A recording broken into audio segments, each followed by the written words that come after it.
નમસ્કાર, હું છું વિક્રમ વકીલ અને આપ જોઈ રહ્યા છો હોટલાઇન ન્યૂઝ.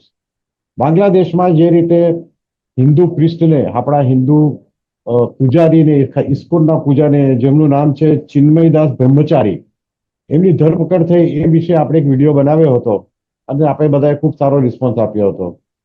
આજે ફરીથી આ મુદ્દે વાત કરવાનું કારણ એ છે કે ભારતે આ આખી ઘટનાને ખૂબ ગંભીરતાથી લીધી છે અને આપણા વિદેશ મંત્રાલયે બાંગ્લાદેશને ચેતવણી આપી છે કે તમે ક્યાં તો સુધરો, ક્યાં તો પછી અમારે કડક થવું પડશે. એટલે ગભરાઈ ગયેલા બાંગ્લાદેશે માફી માંગી છે, પણ આ માફીનો કોઈ અર્થ નથી રહેવાનો. કારણ કે જે દિવસે ભારત લા ના કરશે અને વધુ એગ્રેસિવ થશે ત્યારે આ મચ્છર જેવું બાંગ્લાદેશ દેખાવાનું પણ નથી. એ લોકોએ ભૂલવું નહીં જોઈએ.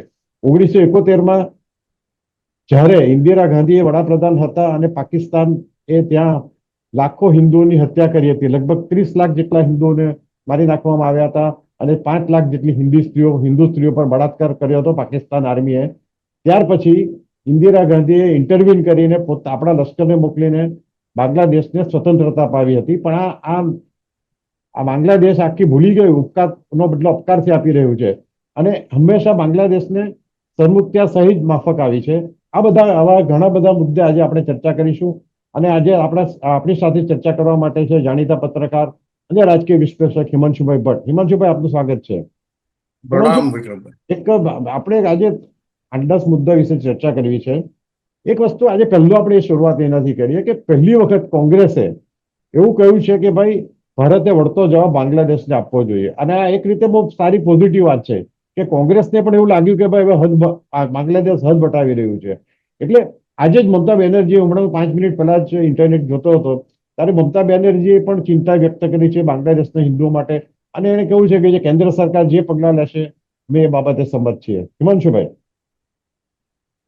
મમતા બેનર્જી બોલે આનો બે અર્થ થાય. એક તો એ પબ્લિક કન્ઝમ્પશન માટે બોલે છે અને બીજું, મમતા બેનર્જી પશ્ચિમ બંગાળની મુખ્ય પ્રધાન છે એટલે મમતા બેનર્જીને કેન્દ્ર સરકાર જે પગલાઓ લે છે તેમાં લૂપમાં રાખવામાં આવી છે. કે ઘણાને ખબર નથી, ઘણા બધા લોકોને ખબર નથી, સામાન્ય પ્રજાને તો ખબર જ નથી, પણ ભારત સરકારે અંદર ખાનેથી બહુ કડક પગલાઓ લેવાના શરૂ કરી દીધા છે. અને ભારત સરકારની એક નીતિ રહી છે કે એક પણ બંદૂકની ગોળી ચલાવ્યા વગર જો સામેવાળાને આપણે જીત કરી શકતા હોઈએ તો પહેલી નીતિ તે અપનાવી. પાકિસ્તાનને જે રીતે આર્થિક રીતે આપણે પાયમાલ કર્યું તે પ્રક્રિયા અત્યારે બાંગ્લાદેશને આમ જોઈએ તો ભારતના કેટલા રાજ્યો લાગે? એક તરફ બિહાર લાગે, બીજી તરફ થોડુંક ઓરિસ્સા લાગે, પશ્ચિમ બંગાળનો બહુ મોટો ભાગ લાગે, આસામ લાગે, ત્રિપુરા લાગે. હવે પશ્ચિમ બંગાળના મુખ્ય પ્રધાન હોવા તરીકે મમતા બેનર્જીને ઘણી બધી ખબર છે. તમને કેટલા આપણા દર્શકોને જણાવી દઈએ, ઘણાને નહીં ખબર હોય કે બાંગ્લાદેશને હજુ હમણાં 10 દિવસ પહેલા જ આપણે હજારો ઈંડા વેચ્યા. સાંભળજો, હા. અને ઈંડા વેચીને ભારત એટલા બધા પૈસા કમાયું છે, એક ઈંડે 1 રૂપિયો પ્રમાણે ઈંડા વેચાયા છે. એનું કારણ છે કે જે 5 ઓગસ્ટનો બળવો થયો અને હસીનાને લોકોએ ભગાવી મૂક્યા, શેખ હસીનાને, તેની ઉજવણીમાં બધા ચિકન તેના હતા કાપી કાપીને ખાઈ ગયા. પરિણામે સ્થિતિ એ આવી કે એક સમય કહેતા હતા કે અમે હિલ્સા માછલી તમને મોકલીશું, તો પશ્ચિમ બંગાળના લોકો તો ચોખ્ખા શબ્દમાં કહી દીધું અમને બાંગ્લાદેશી હિલ્સા નથી જોઈતી, અમે અમારી હિલ્સા માછલી ઉગાવી લઈશું. એવી જ રીતે અત્યારના તબક્કે જ્યારે આપણે વાત કરી રહ્યા છીએ ત્યારે કેટલાને એ વસ્તુ ખબર છે કે અદાણીએ 60% વીજળી તો બંધ કરી દીધી, પણ સાથે સાથે કેટલાને ખબર છે કે અત્યારે પશ્ચિમ બંગાળ અને બિહારની સરહદેથી બાંગ્લાદેશમાં અંદર જતી સેંકડો ટ્રકોની લાઈનો ઊભી છે. અને આ ટ્રકોની લાઈનો શેની છે ખબર છે? આ ટ્રકોની લાઈનો છે કાંદા બટાકાની. બાંગ્લાદેશમાં કાંદા બટાકા પણ નથી. એનું કારણ એ છે, આપણે કે હવે બીજા મુદ્દા પર આવીએ કે મૂળભૂત રીતે બાંગ્લાદેશની પ્રજા આળસુ છે. આ એકદમ ફેક્ટ છે તો કે એમના ખોરાકના કારણે હોય, ભાત બહુ ખાય છે, માછલી સતત ખાયા કરે છે, કે બેઝિકલી એમને કોઈ કામ ધંધો કરવાનું ગમતું નથી. એટલે એ લોકો દેખાવ પ્રોટેસ્ટ કરવા માટે તરત રસ્તા પર આવી જાય છે. તમે જોજો, જયારે આ એક કહેવાતું અનામત વિરોધી આંદોલન જે ચાલુ થયું એમાં વિદ્યાર્થીઓ ઓછા અને ગુંડાઓ વધારે હતા, ત્યારે પણ એ લુંગીધારીઓ બધા રસ્તા પર આવીને હજારોની સંખ્યામાં ભેગા થઈ જતા હતા. કારણ કે કામ ધંધો કરવો નથી, આખો દિવસ ઘરમાં બેસી રહ્યું છે અને એટલે કંગાળ દેશ છે આખો. તો આ એક આપણા રાજકીય નિરીક્ષકોમાંથી કેટલાક એમ માને છે કે આ હિન્દુઓની તકલીફનો અંત નથી બાંગ્લાદેશમાં. આ લોકો પહેલા હિન્દુઓને હજુ મારશે, હજુ કત્લેઆમ કરશે અને પછી બીજા લઘુમતીઓ જે બાકી છે એના પર પણ એ લોકો વળતો હુમલો કરશે અને વીણીને મારશે એમને. અને ત્યાર પછી છેલ્લે કોઈ બાકી નહીં રહેશે તો બધા એકબીજાની સામે લડવાનું ચાલુ કરશે. આ પાકિસ્તાનમાં પણ એ જ રીતે થયું છે. તમે બીજા ઇસ્લામિક કન્ટ્રીમાં પણ જુઓ. તો બાંગ્લાદેશની ફ્યુચર માટે આપણે થોડી વાત કરીએ. હિમાંશુભાઈ, હવે ભવિષ્યની વાત કરો, તમે જે વાત કરી ને કે બાંગ્લાદેશી આળસુ છે પ્રજા, સિમ્પલ ઉદાહરણ હું તમને આપું. બાંગ્લાદેશમાં છેલ્લા 12 વર્ષમાં ટેક્સટાઇલ ઉદ્યોગ ફોલ્યો ફળ્યો. અમેરિકાનો 10% એક્સપોર્ટ બાંગ્લાદેશી ગાર્મેન્ટનું થતું હતું શેખ હસીનાના ટાઈમ પર. તે બધું હવે ઓગસ્ટથી અત્યારે તો નવેમ્બર આવ્યો છે, ઝીરો પર આવી ગયું છે. કેમ? કે મૂળભૂત રીતે ભારતે હસીનાનો હાથ પકડીને ટેક્સટાઇલ ઇન્ડસ્ટ્રી ત્યાં સ્થાપવામાં મદદ કરેલી અને એને કારણે બાંગ્લાદેશની ઇકોનોમી બે પાંદડે થયેલી. પણ બાંગ્લાદેશની અંદર અત્યારે લેફ્ટિસ્ટ લિબરલ કબાલ, હવે સાંભળજો, આમાં ત્રણ હું કહી દઉં છું તમને. જે લિબરલ છે તે અમેરિકન CIA ત્યાં આગળ રિજીમ ચેન્જ કરવા માટે લિબરલ કબાલે કોનો ઉપયોગ કર્યો? તો કે જેહાદી તત્વોનો ઉપયોગ કર્યો. અને અને લેફ્ટિસ્ટ એટલે હિમાંશુભાઈ એક વિદ્યાર્થીઓ. મિનિટ, હમણાં જે કેરટેકર ત્યાંના જે વડા છે મોહમ્મદ યુનિસ, એ ભલે નોબેલ પ્રાઇઝ વિજેતા હોય પણ એ પણ તમે જે કહ્યું લેફ્ટિસ્ટ લિબરલ અને એક સામ્યવાદી માણસ છે. એટલે અરે સામ્યવાદી નહીં સાહેબ, સામ્યવાદી તો છોડો, એ ક્લિન્ટન ફાઉન્ડેશનના સભ્ય છે. હા, એટલે અને કેવા માણસ. એમને નોબેલ પીસ પ્રાઇઝ જે મળ્યું ને સાહેબ, એ શેની ઉપર મળેલું? માઇક્રો ફિનાન્સ હા, માટે માઇક્રોફાઇનાન્સ પર મળેલા મળેલું, રાઈટ. નોબેલ પીસ પ્રાઇઝના $1,45,000 એટલે ક્લિન્ટન ફાઉન્ડેશનમાં આપેલા, જે સમયે હિલેરી ક્લિન્ટન ડોનાલ્ડ ટ્રમ્પ સામે ચૂંટણી લડતી. અને અને એટલે ડોનાલ્ડ ટ્રમ્પે હિમાંશુભાઈ, તો કહ્યું છે. એટલે એક બીજી પણ એક બાબત થોડી ગુપ્તચરની કરેલું કે આ નોબેલ પ્રાઇઝ વિનર જે આપણા દેશમાં છે ને, સામાન્ય લોકો નોબેલ પ્રાઇઝ એટલે ઓહો બહુ મોટો મહાન માણસ હશે. આપણે ત્યાં કેટલા અમર્ત્ય સેન જેવા અર્થશાસ્ત્રીને નોબેલ પ્રાઇઝ મળ્યું હતું. અને એની તમે વાત સાંભળો તો ગધેડાને તાવ આવી જાય એ બધી વાતો કરે અર્થશાસ્ત્ર વિશે, કે ભારતના ટેમ્પરામેન્ટને સૂટ જ નહીં થાય. એને સલાહ પ્રમાણે જો સરકાર ચાલે તો દેશ આખો દેવામાં ડૂબી જાય. એટલે આ નોબેલ પ્રાઇઝની ખાસ તો એક આપણે અંજાવાની જરૂર નથી. જી હેમાંશુભાઈ. નોબેલ પીસ પ્રાઇઝને જરા બી નોબેલ પ્રાઇઝને કોઈ પણ પ્રકારના નોબેલ પ્રાઇઝને છાપરે ચડાવવાની કોઈ જરૂર નથી. સ્વીડન દ્વારા અપાતા નોબેલ પ્રાઇઝ માત્ર અને માત્ર પશ્ચિમી દેશોની કહેવાતી આઈવી લીગ યુનિવર્સિટીના વિદ્યાર્થીઓ, એના પ્રોફેસરો અને એમને ચલાવનાર જે બોર્ડ ઓફ ડિરેક્ટર્સ હોય છે એમની આંગળી ચીંધવા પર જ આપવામાં આવે છે. નોબેલ પીસ પ્રાઇઝ હોય કે મેગસેસે પ્રાઇઝેસ હોય, સમજી લેવાનું, કોઈને મેગ્સેસે પ્રાઇઝ મળ્યું એટલે એને કોઈ દેશમાં રિજીમ ચેન્જ માટે તૈયાર કરવામાં આવી રહ્યો છે. આપણે ત્યાં જ ઉદાહરણો છે. આપણા મફલરમેનનું બહુ મોટું ઉદાહરણ છે. એવી જ રીતે મોહમ્મદ યુનુસને તમે વિચાર કરો. બાકી મોહમ્મદ યુનુસ અને મફલરમેન એ બે વચ્ચે સંબંધ શું હોઈ શકે? મેં જાણી જોઈને નામ કર્યું છે, પણ એ બંને બન્યા છે. અને મધર ટેરેસાને નોબેલ પીસ પ્રાઇઝ અપાય છે, તેના માટે ભારતમાંથી ખાલી 3 જણ જાય છે. એ 3 કોણ? સોનિયા ગાંધી, રાહુલ ગાંધી અને મફલરમેન. એ 3ને જ આમંત્રણ મળે છે મધર ટેરેસા દ્વારા. શું છે આ બતાવે છે? અત્યાર સુધી તો 2014 સુધી તો અત્યારે આપણા દેશમાં પણ કહેવાતી આ કોંગ્રેસની સરકાર, લેફ્ટિસ્ટ લિબરલ કબાલ, કે જે લોકો 2008માં જઈને ચીન સાથે, સામ્યવાદી ચીન સાથે જઈને MOU કરી આવે છે અને તેમ કરીને ભારતની આખી મિની ઇન્ડસ્ટ્રીને, માઇક્રો ઇન્ડસ્ટ્રીને બધી તબાહ કરી નાખે છે. તેના સમયમાં નોબેલ પીસ પ્રાઇઝને બહુ મોટું બનાવી દેવાયું હતું. હા, નોબેલ પીસ પ્રાઇઝ એટલે, અને નોબેલ પીસ પ્રાઇઝ એટલે કશું નથી. અને એ દ્રષ્ટિએ જ્યારે જોઈએ ત્યારે આજે જે બાંગ્લાદેશમાં ચાલી રહ્યું છે સાહેબ, એમાં મને તો કોઈ નવાઈ લાગતી નથી. કેમ કે જેહાદી તત્વો પાસે રસ્તા ઉપર ઉતારીને વિદ્યાર્થીઓને હાથો બનાવ્યા એમાં સત્તા છે ને પરિવર્તન. એ વચ્ચે એક ઇન્ટરેસ્ટિંગ કિસ્સો તમને કહી દઉં.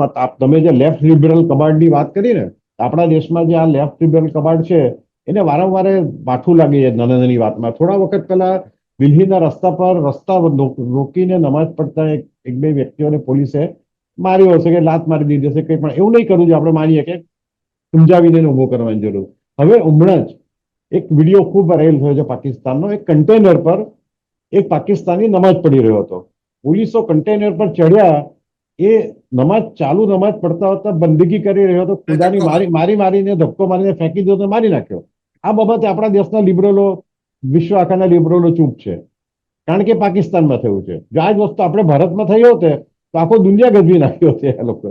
સાહેબ, અત્યારે એ લોકોના દ્રષ્ટિએ તો બધું સેક્યુલર વાત અને લેફ્ટ લિબરલ એટલે બધું સહન કરવાનું ભારતની બહુમતીએ છે. ભારતના રાષ્ટ્રવાદીએ બધું જ સહન કરવાનું. તમે તો આવું ઉદાહરણ આપ્યું. સાહેબ, મને એ કહો ને તમે કે આજથી વર્ષ પહેલા શું ચાલ્યું હતું? પહેલા માલદીવમાં ક્વિટ ભારત, ભારતના તિરસ્કારની વાત ચાલી હતી. તેના પછી એ જોઈને શું ચાલુ થયું? બાંગ્લાદેશમાં ભારત હટાવો. ભારત હટાવો ને ભાઈ, અમે પણ ઈચ્છીએ છીએ બાંગ્લાદેશમાંથી ભારત હટાવો. અત્યારે 1.5 કરોડ બાંગ્લાદેશીઓ જે ભારતમાં ઘૂસેલા છે એને પકડીને બાંગ્લાદેશની બોર્ડર પરથી ફેંકી દો.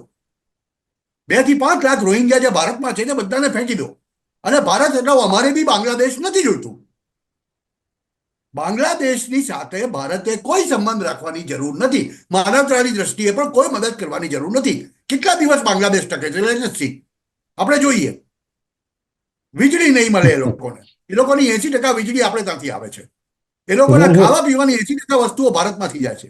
હિમાંશુભાઈ, હવે આ તમે જે વાત કરી ને કે આપણે, આ તો તમે બહુ દૂરની વાત કરી, મોટી વાત કરી કે વીજળી ને આ બધી તો બેઝિક જરૂરિયાત, પણ હમણાં આઈપીએલ ની આપણી જે ટુર્નામેન્ટ રમાવાની છે એના માટે ક્રિકેટરોની હરાજી થઈ. તો આઈપીએલ ની કોઈ પણ ટીમ એક પણ બાંગ્લાદેશી ક્રિકેટરને પસંદ નહીં કર્યો, એટલે ત્યાં બાંગ્લાદેશમાં એવી વાતો ચાલુ થઈ કે આપણે જે ભારતને નારાજ કર્યું ને, એટલે બીસીસીઆઈ દબાણ લાવ્યું અને આ આઈપીએલમાં કોઈને પણ બાંગ્લાદેશી પ્લેયર નહીં ખરીદવા એવું એક નક્કી થયું. હવે આ લોકો ડફોડોને એટલી પણ નથી ખબર કે આઈપીએલ ભારતમાં જ થયું છે ભાઈ. તમે બાંગ્લાદેશમાં તો હજુ એ લોકો પેન્ટ બનાવતા હમણાં શીખ્યા છે અને પેન્ટ પહેરતા. આ બાંગ્લાદેશીઓને ખબર નથી કે આઈપીએલ ભારતમાં એની શરૂઆત જ ભારતથી થઈ છે અને બીસીસીઆઈ ની અંડરમાં જ છે આઈપીએલ. એટલું પણ નોલેજ નથી. તો બીસીસીઆઈ આપણું બોર્ડ ઓફ ક્રિકેટ કંટ્રોલ કે એટલું જ કરવાના છે. સીધી વાત સાહેબ, એ છે. બુઠ્ઠા લોકો છે. સીધી વાત કહું ને તો બુઠ્ઠા લોકો છે. આપણે ગુજરાતી ભાષામાં તળપદી ગુજરાતીમાં કહીએ ને તો બુઠ્ઠી બુદ્ધિના લોકો છે. એ લોકોને શું સમજ પડે સાહેબ? પીસીએલ શું, પ્રીમિયર લીગ શું, બીસીસીઆઈ શું? હવે બીસીસીઆઈ આજે આઈસીસી ને એટલે ઇન્ટરનેશનલ ક્રિકેટ કાઉન્સિલના 80% પૈસા બીસીસીઆઈ પાસેથી જાય છે. પછી ભારત એનો અને ભારતે આ વખતે જાણી જોઈને ભારતની ફ્રેન્ચાઇઝી ટીમોએ દર્શક મિત્રોને બહુ સ્પષ્ટ કહી દેવા દો, રાષ્ટ્રવાદની વાત છે એટલે હું આ બોલીશ. આપણે પાકિસ્તાનીઓને તો નથી જ રમાડતા, એ લોકોને તો ઓપ્શનમાં પણ નથી લેતા. આપણે આ વખતે અંદર ખાનેથી એક અનરિટન લો બનાવવામાં આવ્યો હતો. એક પણ બાંગ્લાદેશીને ભારતની કોઈ પણ ફ્રેન્ચાઇઝ ખરીદશે નહીં. ચાલો, કેવું છે? ઓફિશિયલી બધા ડિનાય કરશે, ઓફિશિયલી બધા ના પડશે, ના એવું કોઈ નહોતું. પણ હકીકત એ હતી. નહીં તો સાકિબુલ હસન કેટલા વર્ષોથી રમ્યો, નામ આપું હું તમને. હેમંતભાઈ, જયારે આ બાંગ્લાદેશની પાકિસ્તાનની ટીમ બી કેટલી એરોગન્ટ છે કે જયારે એકાદ મેચ જો જીતી જાય ભારત સામે, તો હમણાં વચ્ચે એક મેચ જીત્યા હતા તો એ લોકો આખા બાંગ્લાદેશ પર એવા પોસ્ટર મૂક્યા હતા કે મહેન્દ્રસિંહ ધોની અને એના ટીમોને અડધું વાળ કાપીને અડધા તાલિયા બનાવીને આપણી મજાક ઉડાવતા પોસ્ટરો મૂક્યા હતા. એટલે એ લોકોને મગજ પર અભિમાન સવાર થઈ જાય છે, થોડી સફળતા મળે ત્યારે. અભિમાન નહીં સાહેબ, આ વિચિત્ર પ્રકારની આખી જનતા છે ત્યાંની બાંગ્લાદેશની. અભિમાન નહીં, આ જેહાદી તત્વો છે. હા, એ લોકોના એટલે મનમાં સતત વિઘાત હોય છે. અને એક મેચ માંડ જીત્યું હોય. માનસિક રીતે વિકૃત થઈ ગયેલા લોકો છે.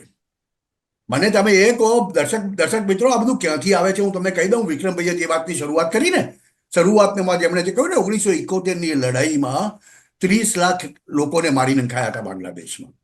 અને 5 લાખ નહીં, મારી પાસે આંકડો છે 1 મિલિયન. એટલે 10 લાખ મહિલાઓને બળાત્કાર કરાયો. અને જ્યારે તેના 50 વર્ષ પછી પણ જ્યારે બાંગ્લાદેશી જનરલ્સને પૂછાયું ત્યારે એમાંના ઘણા બાંગ્લાદેશી જનરલ્સ એવા નીકળ્યા બાંગ્લાદેશી આર્મીના, જે કે કઈ નહીં, એમ કે ઇસ્લામી જ હતો ને.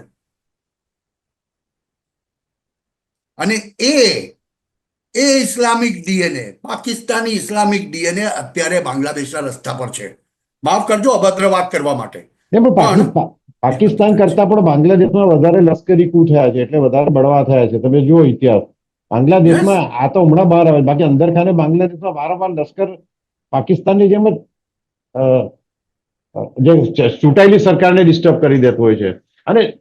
અને બીજું હિમાંશુભાઈ એક એવી વાત છે કે આપણે એમ કરીએ કે સરમુખત્યારશાહી, હવે તમે બે દેશનો આપણે દાખલો જોઈએ.